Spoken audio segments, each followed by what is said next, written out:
गंगो block का एक गांव है मुराद खेड़ी।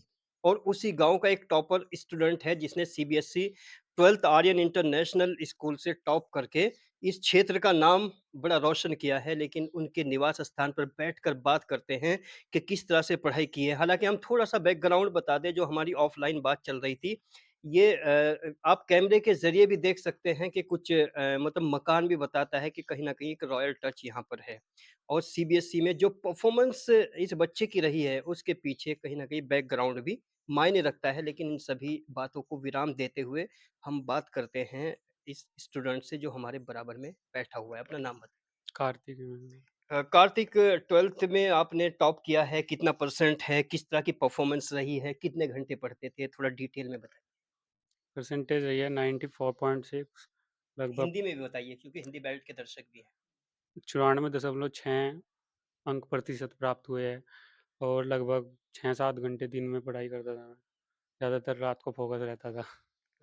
अच्छा, घर पे जैसे मम्मी-पापा है, फैमिली का बैकग्राउंड भी क्वालिफ़ाइड लोग हैं, तो घर वाले भी कुछ कहना सुनना रखते थे या बस अपनी मर्ज़ी से ही पढ़ते थे? नहीं, सबका साथ मिलता था। सब हुँ, हाथ मतलब कुछ परेशानी नहीं होती थी, सब मिलकर करते काम।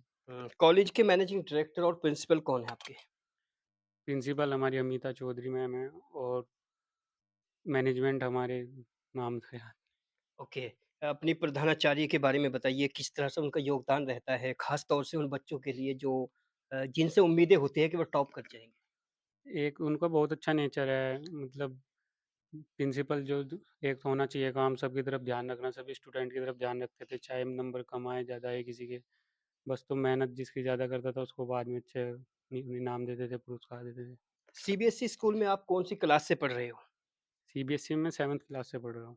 और 7th से पहले कहाँ पढ़ते थे? सरस्वती शिशु मंदिर हिंदी मीडियम में पढ़ता था मैं। ओके, जैसे आपने 7th तक हिंदी मीडियम पढ़ा है, 7th के बाद इंग्लिश मीडियम पढ़ा है, दोनों में क्या डिफ़रेंस लगा है? सीबीएसई में थोड़ी परसेंटेज अच्छी बनती है और पढ़ना भी आसान होता है क्योंकि इंग्लिश में पढ़ना पड़ता है as compare to Hindi hard नहीं पड़ता।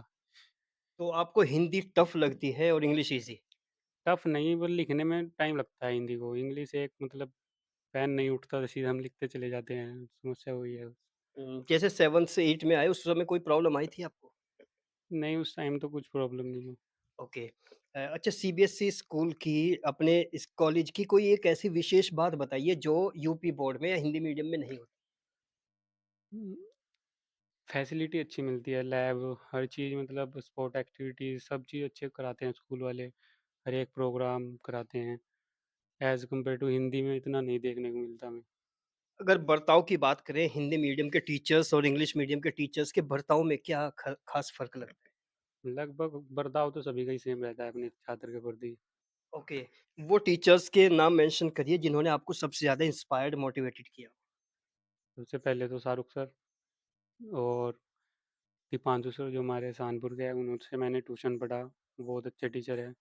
उरूस सर है, अमरीश सर जो हमारे फिज़िकल एजुकेशन के सर हैं और लगभग सभी टीचर्स ने मदद करी है ऐसी बात। ओके, आगे एम क्या है, करना क्या चाहते हो? मैं सीयूईटी के थ्रू बेस्ट से बेस्ट गवर्नमेंट कॉलेज लेना चाहता हूँ। डीयू में मिल जाए, बीएचयू में मिल जाए। तो अभी आपका बैकअप कौन करते हैं? आपको मतलब डायरेक्शन कौन देते हैं परिवार के अंदर? बड़ा भाई है, बाहर है, उसको सब वही बताता उनके है। बारे में बताइए कौन है? बड़ा भैया है, उन्होंने क्या करते हैं? बीटेक करी है, पॉलिटेक्निक करी है, हुँ, गवर्नमेंट जॉब की तैयारी कर रहे हैं। वो बताते हैं। एलएलबी भी कर ली उन्होंने। ओके, मम्मी से भी बात करेंगे। बेटे ने टॉप किया है तो मम्मी क्या कहना चाहेगी इस बारे में? बहुत अच्छा है, आज ये मैं खुशी हुई। और कहीं न कहीं भावुकता जो है बहुत मायने रखती है। और देखिए कि बच्चे ने टॉप किया है तो माताजी जो उनकी मम्मी है उनकी भावुकता देखिए। तो एक लाइन में अगर हम जानना चाहें, बच्चे को किस पोस्ट पे देखना चाहती हैं? बस यही है कि हमारे बच्चे अच्छी पोस्ट पर जाए, तीनों अच्छे गवर्नमेंट उसमें जावे।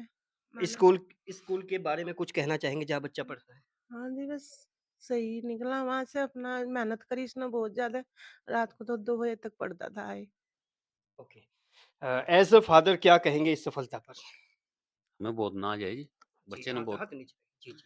बच्चे ने बहुत अच्छी मेहनत करी है जी। और सबसे पहले तो धन्यवाद मैं उस कॉलेज का जिस कॉलेज में पढ़ा है जी, और वहाँ के प्रिंसिपल साहब का, पूरे स्टाफ का। जिस बच्चे के इतने अच्छे नंबर आए हैं, यही है जी। ओके। अच्छा बच्चे की विशेष बात क्या रही है इस पूरे साल में? मतलब जैसे आपने पढ़ाई के लिए उसको बैकअप किया या स्कूल वालों ने ज़्यादा उसकी तरफ तवज्जो दी, ध्यान दिया या आपने ज़्यादा ध्यान दिया? कहाँ कोई अंतर उसमें बताना है? ध्यान तो ये है जी, हमने इसको कभी ये नहीं कहा कि ये काम कर बेटा, वो काम कर। जो भी इसकी मतलब इसको एक तरफ से पूरी छूट दी, हुँ, हुँ। और जो भी फीस वगैरह जो कुछ भी हमने देना था वो करते रहे जी। कितने घंटे पढ़ता था बच्चा बैठ के? भी शाम को जब भी हम देखते थे तो पढ़ता ही मिलता था जी। हुँ, हुँ। तो रात आपको एहसास था कि टॉप कर जाएगा? बिल्कुल जी, 100%। ओके, बाबा जी से भी बात करेंगे। पोते ने टॉप किया है तो एज़ अ ग्रैंडफ़ादर पोते के लिए क्या कहना चाहिए? बहुत मेहनत करी बच्चे ने, 2-2 3-3 बजे तक मेहनत करी। हमें तो इसी जैसे बात का ना बच्चे ये लड़का मेहनत करता था और आप देखते थे, वॉच करते थे, क्या आपको एहसास होता था कि ये टॉप करेगा 100%? हाँ, जी, जैसे नए कुछ ऐसे बच्चे हैं जो कुछ टॉप करना चाहते हैं, तो ऐसों के लिए आप क्या संदेश, क्या मैसेज छोड़ना चाहेंगे? अच्छी बात है, अच्छी जगह ही इनका एडमिशन हो और अच्छी जगह ही मेहनत करें। ओके कार्तिक जिसने टॉप किया है और ये परिवार है वाकई भावुकता है, सच्चाई है, ईमानदारी है और बच्चे की जो खुशी है उस खुशी में उनके छलकते और नम आँसू आँखों से निकलते ये आँसू बताते हैं कि वो कितने सेंसिटिव हैं एजुकेशन को लेके, अपने बच्चे की पढ़ाई को लेके, उसकी ज़िम्मेदारियों को लेके। इसी तरह के इंटरव्यूज़ हम आपको लगातार दिखाते रहेंगे, बने रहिए अल्टीमेट ओपिनियन के साथ।